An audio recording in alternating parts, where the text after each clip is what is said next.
তো হ্যালো বন্ধুরা, আমি কৃষ্ণ মাইতি। আমি আপনাদের কাছে এই ভিডিওটা একটাই উদ্দেশ্যে নিয়ে এসেছি। যদি কোনো অ্যানিমেলসকে আপনারা কোনো রাস্তায় আহত অবস্থায় দেখতে পান, প্লিজ তাকে হেল্প করবেন। কেননা ওরা জানোয়ার, ওরা কিছুই জানে না। ওরা আমাদের জন্য বেঁচে যেতে পারে বা ভালো সুস্থভাবে থাকতে পারে। আজকে দেখেছেন এই এই যে গরুটাকে আপনারা দেখতে পাচ্ছেন, একে একটা স্করপিও ধাক্কা মেরে গেছে, বাট অ্যাক্সিডেন্ট করে গেছে। ও পিছন ফিরে তাকেও দেখেনি। বড় লোক এরকমই হয়, ঠিক আছে? তো আমি এই ভিডিওটাতে এত কিছু বলতে চাইছি না, বাট যারা পারবেন এদেরকে সাহায্য করবেন।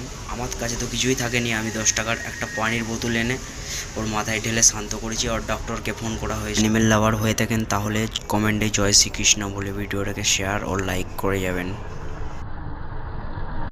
তো হ্যালো বন্ধুরা, আমি কৃষ্ণ মাইতি। আমি আপনাদের কাছে এই ভিডিওটা একটাই উদ্দেশ্যে নিয়ে এসেছি। যদি কোনো অ্যানিমেলসকে আপনারা কোনো রাস্তায় আহত অবস্থায় দেখতে পান, প্লিজ তাকে হেল্প করবেন।